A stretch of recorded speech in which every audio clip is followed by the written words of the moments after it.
الحمدللہ رب العالمین والصلاة والسلام علی سید الانبیاء والمرسلین اللہم صلی علی سیدنا و مولانا محمد وعلی آلہ واصحابہ وبارک وسلم وصلی علیہ۔ دنیا کے تمام دیکھنے والوں کو، تمام چاہنے والوں کو، تمام پیار کرنے والوں کو، اور جہاں جہاں تک اس وقت میری آواز کو سنا اور مجھے دیکھا جا رہا ہے، جنید اقبال کی جانب سے انتہائی محبت کے ساتھ السلام علیکم۔ ایک بار پھر ناظرین، آپ کو پر نور صبح نور کے ساتھ میں دل کی عطا گہرائیوں سے خوش آمدید کہتا ہوں، اور آئیے بلا توقف چلیں حضرت ابو انیس محمد برکت علی علیہ رحمہ کی تعریف اسماء نبی کریم صلی اللہ علیہ وآلہ وسلم سے رسول اللہ صلی اللہ علیہ وآلہ وسلم کا ایک اسم مبارک پڑھنے اور سننے کی سعادت حاصل کرتے ہیں۔ سیدنا العالم صلی اللہ علیہ وآلہ وسلم، ہمارے سردار تمام علوم کے پیکر، درود و سلام بھیجے اللہ آپ صلی اللہ علیہ وآلہ وسلم پر، آپ صلی اللہ علیہ وآلہ وسلم کے آل پاک پر، اور صحابہ کرام رضوان اللہ تعالیٰ علیہم اجمعین پر۔ حضرت انس رضی اللہ تعالیٰ عنہ سے روایت ہے، اللہ صلی اللہ علیہ وآلہ وسلم نے فرمایا کہ علماء حق زمین میں ان ستاروں کی طرح ہیں جن کے ذریعے بحر و بر کے اندھیروں میں رہنمائی حاصل کی جاتی ہے۔ جب ستارے غروب ہو جائیں گے تو یقیناً ان ستاروں سے رہنمائی حاصل کرنے والے بھٹک جائیں گے، یعنی علماء حق نہیں ہوں گے تو عوام گمراہ ہو جائیں گے۔ ناظرین کرام، ہمارے ساتھ آج آپ ضرور جڑے رہیے، کیونکہ انتہائی ممتاز ہستی کی بارگاہ میں مل کر ہدیہ عقیدت پیش کریں گے۔ اور یہ بات طے ہے ناظرین کہ اللہ تبارک و تعالیٰ نے یقیناً اپنے دین کی حفاظت کا وعدہ خود فرمایا ہے، اور مادی اسباب کی دنیا میں جہاں مختلف گروہوں کو کائنات کے اس سب سے عظیم کام کے لیے چنا ہے، یعنی اپنے دین کے پیغام کی ترویج و اشاعت کے لیے چنا، وہیں گروہ محدثین کو بھی اس بات کی توفیق دی کہ وہ کتاب و سنت کی محبت سے سرشار ہو کر اس کی ہر ممکن خدمت کریں۔ چنانچہ ناظرین، طلب علم سے لے کر تدوین حدیث کے مختلف مراحل تک کتاب و سنت کو صحیح سندوں کے ساتھ روایت کرنے اور ان کو صحیح معنی اور مفاہیم کو ساتھ بیان کرنے اور اس کو محفوظ کرنے کی جد و جہد میں اس گروہ کو نمایاں مقام حاصل ہے۔ بڑا کیٹیگوریکل میں آپ سے کچھ چیزیں عرض کرنا چاہتا ہوں، کیونکہ آج یہ جو ساری ہمارے پاس، یہ سمجھ لیجئے کہ دین کے خزانے پہنچے ہوئے نا صاحب، اس میں بڑی بڑی ہستیوں کا بڑا کردار ہے اور بڑا بڑا احسان ہے، جس کو یقیناً ہمیں اکنالج بھی کرنا چاہیے اور پھر ان سے استفادہ بھی کرنا چاہیے۔ یعنی محدثین اعظام اور علماء کرام کا ناظرین یہی منتخب کردہ گروہ جنہوں نے سرور دو جہاں صلی اللہ علیہ وآلہ وسلم سے اپنا اور امت مسلمہ کا تعلق برقرار رکھنے کے لیے دن رات جد و جہد مسلسل کی، جنہیں اللہ تعالیٰ نے خاص طور پر اس عظیم ترین کام کے لیے چنا، جن کا کام اور جن کا فیضان رہتی دنیا تک جاری رہنا ہے۔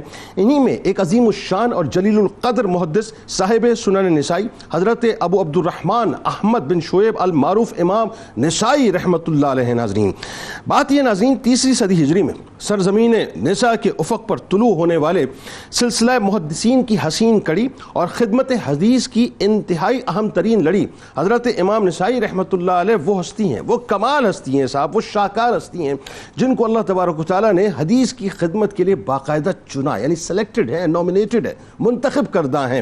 پھر خدمت حدیث کے بدلے میں ناظرین وہ مقام اور مرتبہ عطا کیا کہ سنن نسائی پوری دنیا میں، اگر میں یہ کہوں تو غلط نہ ہوگا، اور یہ میرا وجدان کہتا ہے اور عقل بھی شاید اس بات کو تسلیم کرے کہ ریشنلی بھی یہ بات پروو ہوتی ہے کہ ہر وقت ہر لمحے کہیں نہ کہیں ضرور پڑھی اور سنی جا رہی ہوگی۔ اور اگر ایسا ہے ناظرین تو یہ ذہن میں رکھیں کہ حدیث کی خدمت گزاری کے سبب اللہ تبارک و تعالی ہر پل ہر لمحہ امام نسائی رحمۃ اللہ علیہ کے مراتب کو بلند سے بلند ترین کرتا چلا جا رہا ہے۔ یعنی ذرا تصور تو کیجئے صاحب کہ امام احمد بن حنبل رحمۃ اللہ علیہ، امام بخاری رحمۃ اللہ علیہ اور دیگر جید ائمہ سے علم کے موتی سمیٹنے والے امام نسائی رحمۃ اللہ علیہ وہ ہستی ہیں جن کی حیات طیبہ علم کے حصول کے لیے جد و جہد مسلسل سے عبارت ہے، جنہوں نے دور دراز علاقوں کا سفر کیا، سماع حدیث میں وقت گزارا اور ماہر ائمہ سے ملاقاتیں کی اور ان سے باقاعدہ علم کے موتی سمیٹے۔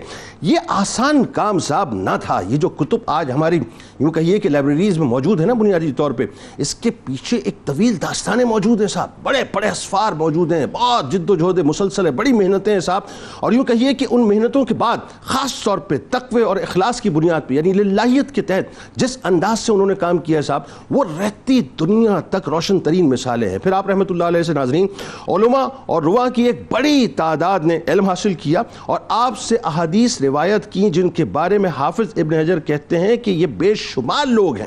آپ رحمۃ اللہ علیہ نے حدیث کی حفاظت و تدوین کے ساتھ ساتھ جرح و تعدیل پر بھی ناظرین بڑا سرمایہ چھوڑا ہے، اور فہم حدیث کے سلسلے میں بھی آپ کی کوششوں سے مسلک سلف ہمیشہ ہم تک پہنچتا رہا اور پہنچتا رہے گا۔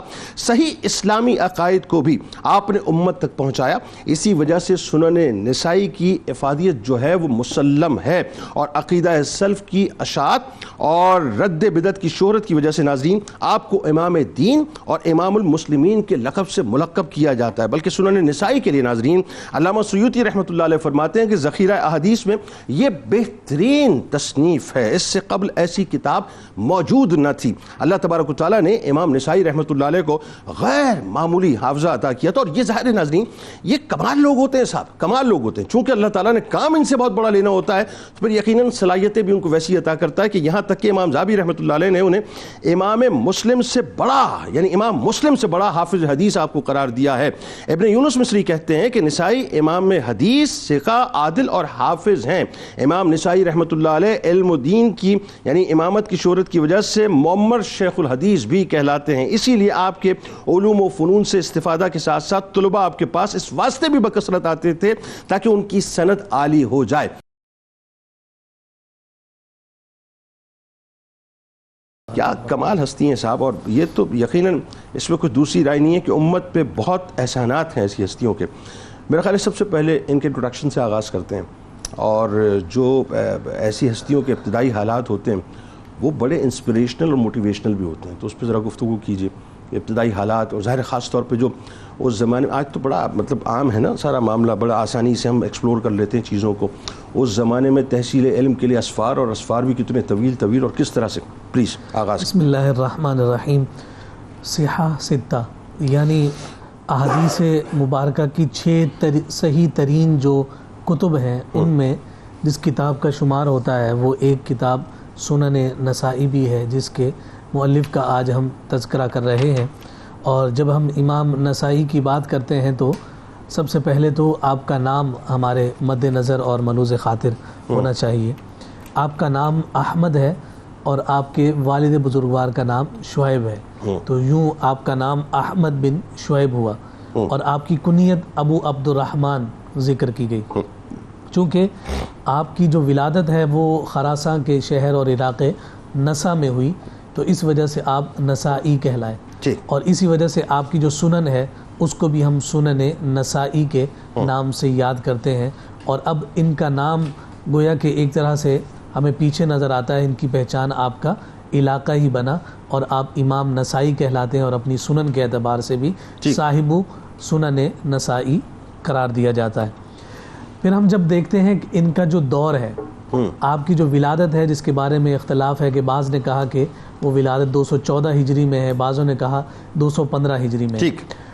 اس اعتبار سے جب ہم دیکھتے ہیں تو یہ ہمیں 3ری صدی ہجری نظر آ رہی, اور اس دور میں کام کو منوانا اور اپنا لوہا منوانا اس اعتبار سے مشکل اور ایک دشوار امر نظر آتا ہے کہ اس دور میں بہت بڑی بڑی ہستیاں اور اسی ڈومین میں یعنی علم حدیث میں کام کرتے ہوئے نظر آ رہی ہیں. یعنی امام مسلم اور امام بخاری جیسے افراد امام نسائی کے معاصرین ہیں, ہم عصر ہیں, تو ان کے درمیان اپنے آپ کا لوہا منوانا اور صحیح ترین کتب میں اپنی کتاب کو شمار کروانا, یہ یقیناً امام نسائی کے علمی مقام, ان کے مرتبے اور ساتھ ساتھ اس علم پر جو ان کا رسوخ تھا اس پر کامل دلیل اور کامل ثبوت ہے.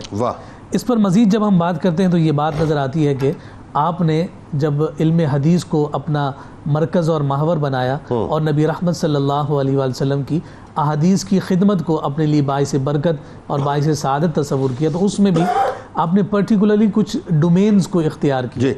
اس میں ہمیں نظر آتا ہے کہ جرح و تعدیل میں آپ اپنا ملکہ رکھتے ہیں, مقام رکھتے ہیں, اور ساتھ ساتھ نقد رجال جو ہے اس پر بھی آپ نے دسترس حاصل کی اور آپ کے نقد رجال کو ایک اتھارٹی کا درجہ دیا جاتا ہے. اچھا, اس کو آسان الفاظ میں اگر ہم لوگوں کو سمجھائیں تو کیسے؟ جی, جرح و تعدیل سے مراد یہ ہے کہ جب ہم راویوں کی بات کر رہے ہوتے ہیں اور حضور نبی رحمت صلی اللہ علیہ وآلہ وسلم کی وہ حدیث مبارکہ اور حضور کا فرمان جو ہم تک پہنچ رہا ہوتا ہے, درمیان میں جتنے افراد ہوتے ہیں تو ان کے بارے میں جرح کی جا رہی ہوتی ہے اور ان کے ایک پیمانے پر انہیں تولا جا رہا ہوتا ہے کہ اس کے ذریعے سے جو آگے حضور کا فرمان بیان ہونا ہے اس کو کس رتبے اور کس مقام پر ذکر کرنا ہے. یعنی جرا سے مراد آرگومنٹ مطلب ہاں ان جو بزرگ ہستیاں ہیں ان پر آرگومنٹ ہو رہا تھا اور ان کا ایتھینٹسٹی کے بارے میں. بالکل بالکل.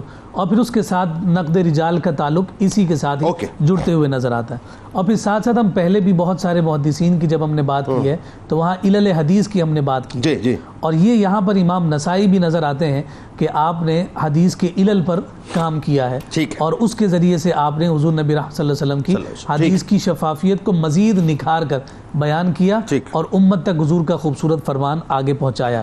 اچھا پھر ایک بات اور بھی حصے مشترک کے طور پر ہمیں محدثین میں نظر آتی ہے کہ جو بھی آپ کو محدث نظر آئیں گے ان کی زندگی میں اسفار کی کثرت نظر آتی ہے. جیسے آپ نے کہا نا کہ آج کا دور ہے کہ کسی بھی چیز کو ایکسپلور کرنا کوئی مشکل نہیں رہا, لیکن آپ یہ دیکھیے کہ حدیث سے محبت اور اس حدیث کو صحیح معنوں میں آگے پہنچانے کی احتیاط کے سبب سے بزرگوں نے ایک ایک حدیث کی سماع کے لیے اور اس کی سماعت کے لیے دور دراز کے اسفار کیے. تو امام نسائی رحمۃ اللہ تعالیٰ علیہ کا شمار بھی چونکہ طبقہ محدثین میں ہوتا ہے تو آپ کے اسفار بھی ہمیں کثرت کے ساتھ نظر آتے ہیں. تو ابتدائی جو آپ نے علوم حاصل کیے وہ تو آپ نے اپنے شہر میں ہی اپنے اساتذہ سے حاصل کیے, اور پھر اس کے بعد جہاں جہاں علمی مراکز تھے آپ نے ان کی جانب رجوع کیا ہے اور وہاں تشریف لے کر گئے ہیں. سب سے پہلے آپ نے خراسان میں بلخ کا ایک شہر تھا بغلان, وہاں آپ نے رخ کیا, اور جب آپ بغلان تشریف لے گئے تو اس وقت آپ کی عمر 15 سے 16 سال تھی, اور وہاں آپ نے حضرت قتیبہ بن سعید کے پاس 1 سال 2 ماہ کے قریب اکتساب فیض کیا.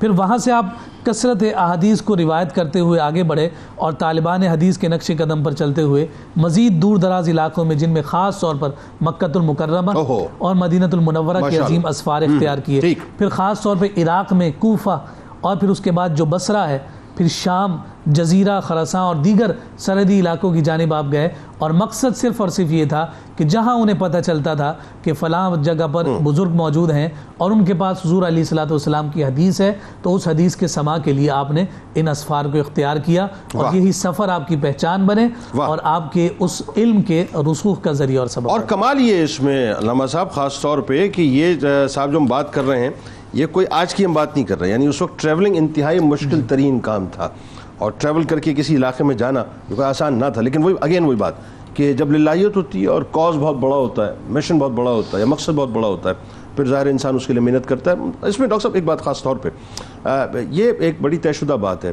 کہ اسٹوڈنٹ کا انٹروڈکشن جو ہے وہ ہمیشہ اساتذہ بنا کرتے ہیں, ہے نا, اس میں تو کوئی دوسری رائے نہیں ہے. یعنی جب اسٹوڈنٹ کا قد بڑا ہوتا ہے تو دیکھا یہ جاتا ہے کہ پیچھے جو اس شخصیت کو انگلی پکڑ کے چلانے والے بنیادی طور پہ کون تھے جنہوں نے تراش خراش کی, کون تھے جنہوں نے نکھارا اور پھر مجسم کر کے جو ہے وہ سامنے پیش کر دیا. اچھا اسی طرح سے یہ بھی ہوتا ہے, اگین وہی بات ہے کہ جب وہ ٹرانسفر کسی کو ٹرانسفر کرتے ہیں پھر وہ حوالہ بن جایا کرتے ہیں کہ کن کو جو ہے منتقل کیا. تو ذرا آئیے نا ان کے اساتذہ اور تلامذہ کے بارے میں, دونوں کے بارے میں بتائیے مقام مرتبہ.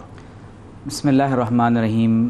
حضرت امام نسائی رحمۃ اللہ تعالی علیہ کس مقام و مرتبے پر فائز ہیں کہ حضور علیہ الصلوۃ والسلام نے فرمایا اللہ تعالیٰ اس کے چہرے کو تر و تازہ رکھے. سبحان اللہ, کیا ریلیونٹ بات ہے. ہم سے ہماری بات کو سنا اور پھر اس کو آگے پہنچا دیا. اور یہ ایک بات کے بارے میں, تو جنہوں نے باتوں کی باتیں پہنچائی اور جنہوں نے اس کو اس قدر مشقت کے ساتھ جمع کیا ہے, اور پھر پوری دنیا میں اس فن کو ایسا پھیلایا کہ آج ہر کوئی جو درس نظامی کرتا ہے, دورہ حدیث کرتا ہے, اس نصاب میں امام نسائی رحمۃ اللہ علیہ کی کتاب شامل ہے. سبحان اللہ. اچھا ڈاکٹر صاحب ایک جملہ میں نے ابتدا میں عرض کیا اور اس پہ آپ ذرا کامنٹ ضرور کیجیے گا کہ میرا وجدان یہ کہتا ہے, بلکہ یہ ریشنلی بھی مطلب بات سمجھ آتی ہے کہ چونکہ دنیا میں جو ہے دن کہیں رات, کہیں دن کہیں رات, کہیں تو یہ اس وقت کہیں نہ کہیں امام نسائی کی سنن نسائی جو یقیناً درجات کی بلندی ہر وقت ہو رہی ہے. جنید بھائی صرف اس کو پڑھا نہیں جا رہا بلکہ ان احادیث کے مطالعے کے بعد اس کو باقاعدہ پریکٹیکلی اس پر عمل کیا جا رہا. تو گویا کہ قیامت تک کے لیے ایک صدقہ جاریہ ہے جو حضرت امام نسائی رحمۃ اللہ تعالیٰ علیہ کے لیے جاری ہو گیا.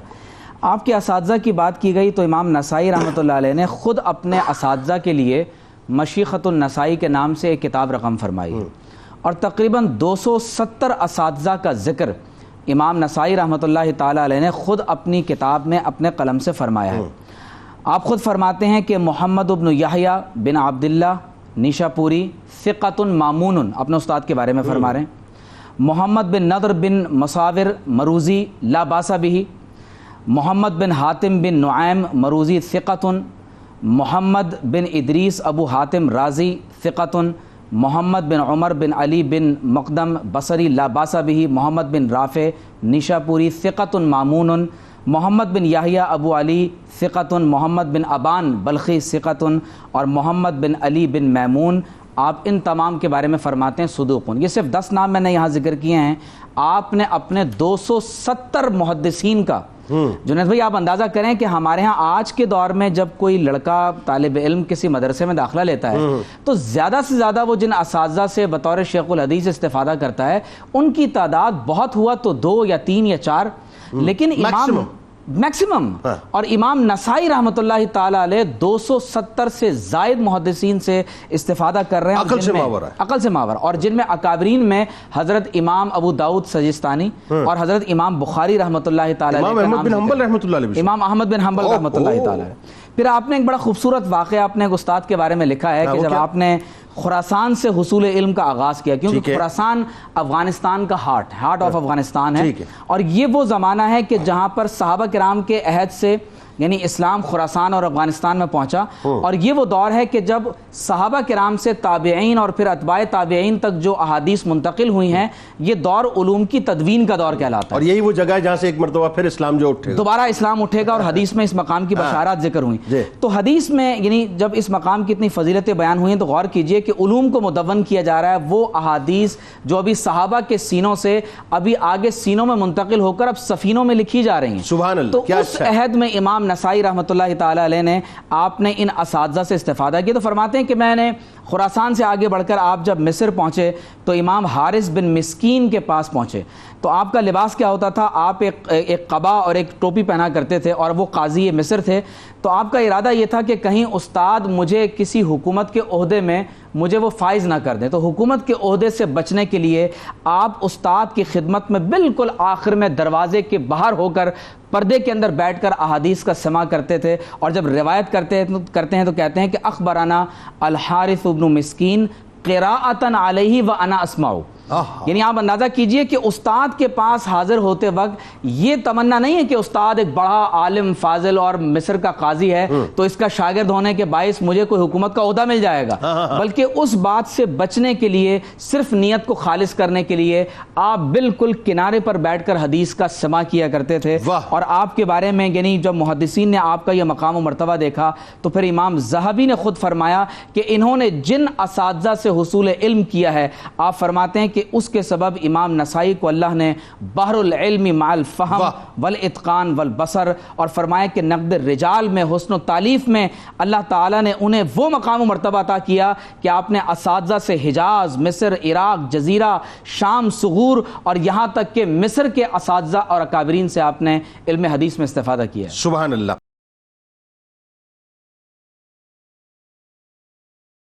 علامہ صاحب خاص طور پر تلامذہ پہ آپ ضرور بات کیجیے گا، اور آپ رحمۃ اللہ علیہ کے جو رواں ہیں ان پہ خاص طور پہ آپ بات کیجیے گا. لیکن ایک بات جو بڑی اہم ہے وہ میں سمجھتا ہوں کہ وہ اس کو ایکسپلور ہونا چاہیے گفتگو میں، کہ یہ لوگ جن کو اللہ تبارک و تعالیٰ اس عظیم ترین کام کے لیے ان ہستیوں کو خاص طور پہ چنتا ہے، ما فوق العقل صلاحیتیں ان کو عطا بھی کر دیتا ہے. یعنی ان کا ورع دیکھیں تو کمال، ان کا تقویٰ دیکھیں تو کمال، ان کی عبادات دیکھیں تو کمال. پھر خاص طور پہ ظاہر ہے آج تو جو ہے اپنا کمپیوٹر ایج میں جی رہے ہیں نا، یہ ایرا تو کچھ اور ہی ہے. اس ایرا میں تو ظاہر ہے یہ چیزیں، یہ فیسلٹیز تھیں نہیں، تو وہاں تو صرف ایک بات تھی کہ جو انسان کا دماغ ہے، انسان کا برین ہے، وہی اس کا کمپیوٹر ہوا کرتا تھا، اور جو اس میں فیڈ ہو گیا وہی جو ہے اپنا کرتاس پہ منتقل ہونا ہے. تو حفظ و اتقان کے حوالے سے بھی خاص طور پہ بتائیے. بسم اللہ الرحمن الرحیم والحمد للہ والصلاة والسلام علی رسول اللہ. حضرت ابو عبد الرحمن احمد بن شعیب المعروف امام نسائی رحمۃ اللہ تعالی علیہ ایک علمی اور عبقری شخصیت کے مالک ہیں، اور اپنے فہم، اپنے ورع، اپنے اتقان، اپنے نظر اور اسی طرح حسن تالیف اور بصر کی بنا پر، نقد رجال کی بنا پر وہ مقام اور مرتبہ ان کو حاصل ہوا کہ علامہ ذہبی ایسی شخصیت جو ہر ایک کے بارے میں کوئی مطلب اسٹریٹ اوے کوئی بہت بڑا لقب یا ان کے فضائل بیان کرنا نہیں شروع کر دیتے. امام ذہبی جیسی شخصیت وہ ان کے بارے میں فرماتے ہیں وَقَانَ مِن بُحُورِ الْعِلْم کہ یہ علم کے سمندروں میں سے ایک سمندر ہے. اور پھر آگے ان کے مقام اور مرتبے کو بیان کرتے ہوئے یہاں تک کہہ دیتے ہیں کہ وَلَمْ يَبْقَ لَهُ نَظِيرٌ فِي هَذَا الشَّأْنِ کہ ان کا مقام اور مرتبہ یہ ہے کہ ان کا ہم مثل کوئی بھی نہیں ہے, ان کی نظیر تک نہیں ہے. اور پھر ان کے حفظ کی اگر ہم بات کریں تو یہ حافظ الحدیث ہیں. اور حافظ الحدیث کون ہوتا ہے جنید بھائی؟ یہ وہ شخصیت ہوتے ہیں جو حضور جان عالم علیہ الصلاۃ والسلام کی 1,00,000 سے زائد احادیث کو 1,00,000 سے زائد احادیث کو نہ صرف متون کے ساتھ بلکہ سندن بھی انہوں نے یاد کیا ہوا ہوتا ہے. اللہ, آج امیجن کریں 1,00,000 احادیث. جی آج یہ پیمانہ ہے, یہ پیمانہ ہے بالکل. 1,00,000 احادیث اگر ہوں گی تو وہ حافظ الحدیث جا کے بنیں گے. اور یہ حافظ الحدیث تھے. آج ہمارے ہاں جیسے قبلہ ڈاکٹر صاحب ذکر کر رہے تھے کہ جو درس نظامی کے فارغ طلبہ ہوتے ہیں یا ایون کے جو بڑے شیوخ بھی ہوتے ہیں ان کو بھی اگر آپ کہیں کہ بہت ہوا 500 1000 یہ اتنی احادیث یاد ہوں گی, لیکن 1,00,000 احادیث یاد ہونا یہ کوئی عام بات نہیں ہے. بیونڈ دی امیجنیشن یہ ایک بات ہے.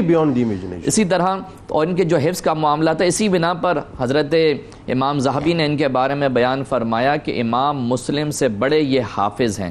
اور بالخصوص اگر آپ کی پریکٹیکل زندگی اور آپ کی پریکٹسنگ بطور آپ کو پریکٹسنگ مسلم اگر دیکھا جائے آپ کی عملی زندگی کے اعتبار سے جو زہد اور تقوی اور عبادت کا شوق اور ذوق آپ کی ذات کے اندر موجود تھا وہ اس لیول کا تھا کہ جب آپ سلاطین کے ساتھ سفر کرتے, کسی جنگ میں جاتے تو اس کی مصروفیات میں رہتے اور رات کے وقت میں, رات کے اوقات میں عبادات میں اپنا وقت صرف کرتے. یعنی دن میں جنگ کر رہے ہیں, دن میں ہے سفر کر رہے ہیں اور رات میں جو ہے اپنی عبادات اور ریاضات میں اپنا وقت صرف کر رہے ہیں.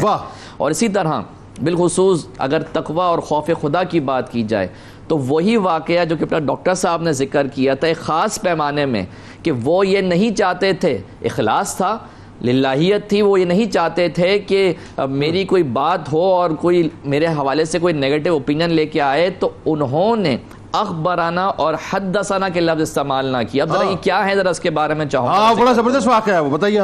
پہلے میں یہ چاہوں گا کہ اخبرانہ اور حدثنا کے بارے میں بیان کروں کہ اخبرانہ اور حدثنا کا مطلب ہوتا ہے کہ ہمیں بیان کی, اٹ مینس کہ مجھے بیان کی. اب آپ مجھ سے محو گفتگو ہیں تو میں یہ کہوں گا کہ اخبرانی کہ مجھے جنید بھائی نے یہ بات بیان کی, نام لے کے. صحیح.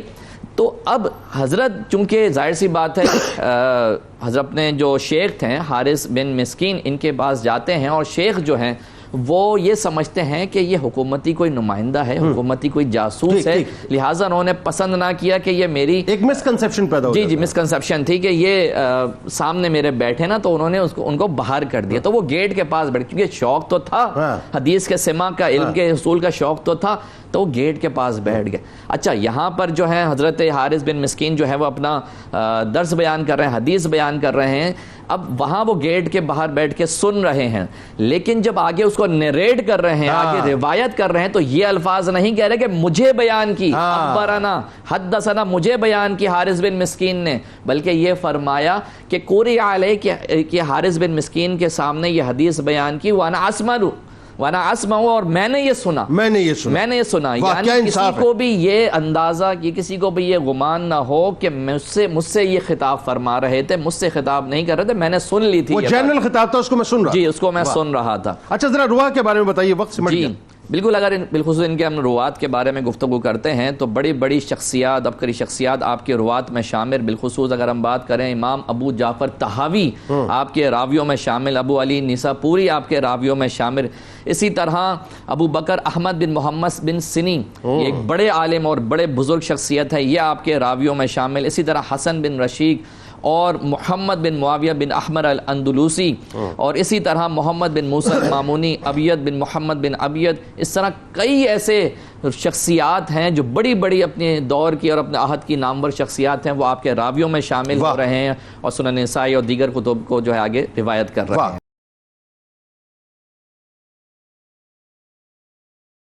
ذرا علامہ صاحب یہ بتائیے, اور ظاہر ہے یہ اعتراف ہی آپ کی عظمت کا, اور اس اعتراف کو ذرا جوڑیے اس اعتراف ان تمام اعترافات کے ساتھ جو اس وقت کے اور بعد کے اہل علم افراد نے کیا.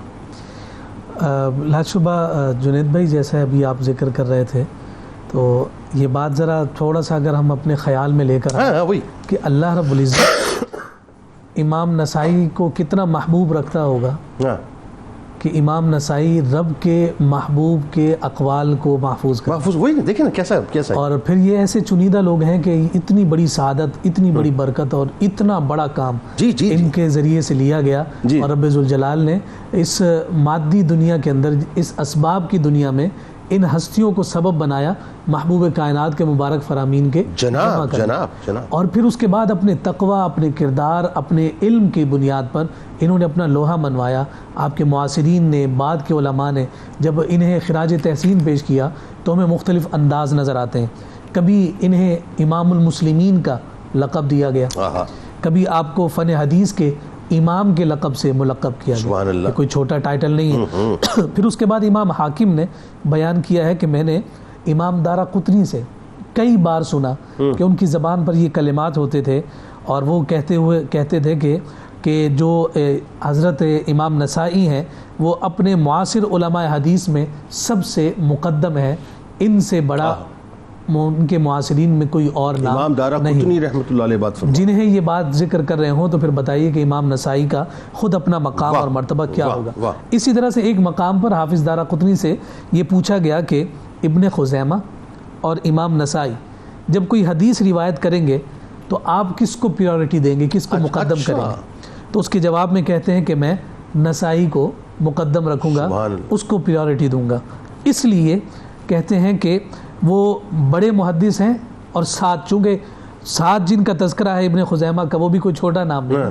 تو کہتے ہیں لیکن یہ بات بھی ہے کہ میں نسائی پر کسی کو بھی فوقیت نہیں دیتا، یہ تو طے ہے، لیکن ابن خزیمہ بھی بے مثال امام اور پختہ عالم. اچھا، پھر اس کے ساتھ ساتھ ہمیں آگے ایک بات نظر آتی ہے. حضرت ابو بکر بن الحداد جو صاحب علم کہلائے، صاحب فضل کہلائے اور صاحب اجتہاد کہلائے، ان کے جملے انتہائی اہمیت کے حامل ہیں. یعنی امام نسائی پر لوگوں کا اعتماد کتنا تھا. بتائیے. کہتے ہیں دارقطنی کہتے ہیں کہ ابن الحداد جو ہیں وہ کثیر الحدیث بزرگ تھے، لیکن امام نسائی کے علاوہ وہ کسی سے روایت نہیں کرتے تھے. اچھا، امام نسائی کی وہ روایت لیتے تھے اور اس کے علاوہ کسی سے روایت نہیں کرتے، اور ساتھ یہ کہتے تھے کہ میں نسائی کی روایت پر راضی ہوں. یہ یعنی امام نسائی میرے اور اللہ کے درمیان حجت ہیں. کیا کہنے، واہ واہ واہ واہ. تو اس سے اندازہ لگائیے کہ جو خود صاحب علم ہے، جو خود صاحب فضل ہے، جو خود صاحب اجتہاد ہے، وہ آپ کی تحقیق پر کس قدر آنکھیں بند کر کے یقین رکھتا ہے کہ اللہ اور اپنے درمیان امام نسائی کی تحقیق کو اور ان کی روایت کو حجت کے طور پر کیا کہنے. اور ایک ذرا ایک پہلو اور پھر اس پہ آپ ظاہرہ کنٹینیو کیجئے کہ اسٹوڈنٹس جو آپ کی بارگاہ میں آتے تھے وہ پریفرنس مطلب آپ کو اس لیے دیتے تھے، جیسے ہمارے ہوتا ہے نا صاحب کہ فلاں یونیورسٹی کی اگر ڈگری مل جائے تو بڑی اتھینٹک ہے صاحب، اس کا اپنا ایک معیار ہے. تو آپ کے پاس اس لیے آتے تھے کہ ان کی سند جو ہے وہ آپ کی ضعیف العمری کی وجہ سے اور آپ کے تقوی کو مزید جو ہے وہ عالی ہو جائے. اس سند کو عالی بنانے کے لیے اور اس سند کو اہمیت دینے کے لیے امام نسائی کے پاس لوگوں کا ایک جمع غفیر رہتا اور آپ سے سما کر کے وہ اپنے لیے فخر محسوس کرتے کہ یہ حدیث امام نسائی کے ذریعے سے ہم تک، یعنی آپ کی سند ٹاپ کلاس سند. بالکل اسی طرح سے. اچھا، پھر اس کے گریڈنگ ہے نا، تو امام نسائی پھر ظاہر سی بات ہے کہ وہ 6 صحیح ترین کتابوں میں آپ کی سنن آئی، تو اس گریڈنگ میں بھی آپ اعلیٰ درجے پر ہمیں نظر آ رہے ہیں. پھر اس کے ساتھ حافظ ابن کثیر نے ایک مقام پر ذکر کیا اور کہتے ہیں کہ بہت سارے ائمہ نے امام نسائی کی تعریف کی ہے اور علم حدیث میں آپ کی فضیلت اور آپ کی پیشوائی کو قبول کیا ہے اور اس کی شہادت دی ہے کہ واقعی علم حدیث میں آپ کی فضیلت ہے، آپ پیشوا ہیں، آپ رہنما ہیں اور آپ راہبر ہیں. اسی وجہ سے آپ کو جب فن حدیث کا امام کہا گیا تو ابن کثیر اسی جانب اشارہ کر رہے ہیں کہ اس میں کوئی دو رائے نہیں، کسی نے آپ کی اس علم میں فضیلت کا انکار نہیں کیا. جہاں پر بھی صاحبان حدیث کی بات ہوئی، محدثین کا تذکرہ ہوا، امام نسائی کا نام آیا. پھر جرح و تعدیل کی بات آئی، امام نسائی نظر آئے. نقد رجال کی بات آئی، امام نسائی وہاں نظر آئے. اور پھر اس کے بعد روایت کو بیان کرنے میں احتیاط کی بات آئی تو وہاں پر بھی ہمیں امام نسائی نظر آتے ہیں جو آپ کے علمی کمال اور مرتبے کا اظہار تو ہے ہی، لیکن ان پر یہ جو اعتماد اور اعتبار ہے وہ آپ کے تقوی اور آپ کے ورع کی بنیاد، یہ بڑی امپورٹنٹ بات، بالکل، کہ زبان کتنی ستھری ہوگی جس زبان سے وہ مصطفیٰ کا فرمان بتاتے ہوں گے، کردار کتنا خوبصورت ہوگا کہ جس کردار کی بنیاد پر لوگ ان پر آنکھیں بند کر کے اعتماد کرتے تھے۔ بلا شبہ ایسی ہستیاں، اور بالخصوص جو ہمیں حضرت احمد بن شعیب ابو عبد الرحمن امام نسائی رحمۃ اللہ تعالیٰ علیہ نظر آ رہے ہیں، ایسی ہستیاں یقیناً ایسے لوگ ہوتے ہیں جنہیں یگانہ روزگار کہا جاتا ہے، اور جنہوں نے اپنا لوہا بنوایا نہ صرف اپنے دور میں، بلکہ آپ دیکھیے کہ آج 1200 سال کے قریب کا عرصہ گزر چکا ہے، لیکن آج بھی دیکھیے کہ سنن نسائی پڑھی جا رہی ہے، پڑھائی جا رہی ہے، اس کی سند کا رسوخ آج بھی قائم ہے۔ امام نسائی کا کردار اور ان کا اعتماد اور محدثین کا ان پر اتفاق آج بھی اسی طرح سے۔ اچھا، سنن نسائی پہ جا کے ہم بات کرتے ہیں، ظاہر اب تو وہ موقع تو آ گیا بات کرنے کا، لوگوں کو یہ بھی بتائیں صاحب کہ اس کی بیسیکلی تفاصیل کیا ہیں، لیکن اس سے پہلے ایک اور جو خاص بات اس پوری گفتگو میں جو بار بار مجھے ہٹ کر رہی تھی کہ ان کی زندگیوں کے اندر جو ہے کہیں ہمیں فرینڈ سرکل اس طرح کا نظر نہیں آتا، کہیں اس طرح کی گیدرنگز اور محافل نظر نہیں آتی، کہیں اس طرح کے چائے کے ڈھابے نظر نہیں آتے، کہیں ویسٹیج آف ٹائم نظر نہیں آتا، کہیں یہ نظر نہیں آتا صاحب کہ مطلب آج ہم اس کام میں پھنس گئے اس کام میں پھنس گئے۔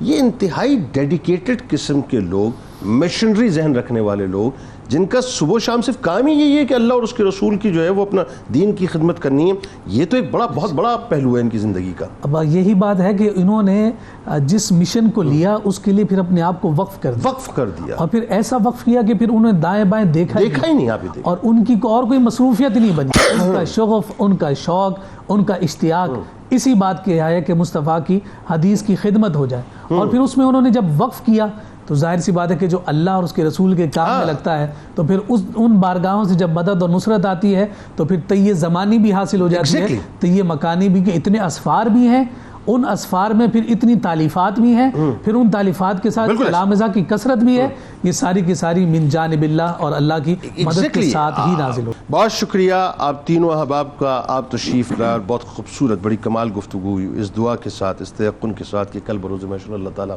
امام نسائی رحمۃ اللہ علیہ کا صدقہ ذکر کرنے والوں اور سننے والوں کو عطا فرمائے۔ کتاب الشفا، حصول علم میں رکاوٹ کو ختم کرنا، آپ کو بتلاتے ہیں جو شخص حصول علم میں رکاوٹ کی وجہ سے پریشان ہو وہ حسب توفیق صدقہ دے، اور رات کو سوتے وقت اللہ تعالیٰ کا اسم مبارک یا متعالی 21 بار پڑھ کر اپنے دل پر دم کرے، حصول علم میں انشاءاللہ آسانی ہوگی۔ حضرت امام احمد بن حنبل رحمۃ اللہ علیہ کا قول مبارک ہے کہ انسان کی نجات اسی میں ہے جو تعلیمات حضور نبی کریم صلی اللہ علیہ وآلہ وسلم لائے ہیں ان کی دل و جان سے تصدیق کی جائے اور اتباع سنت رسول صلی اللہ علیہ وآلہ وسلم کی جائے۔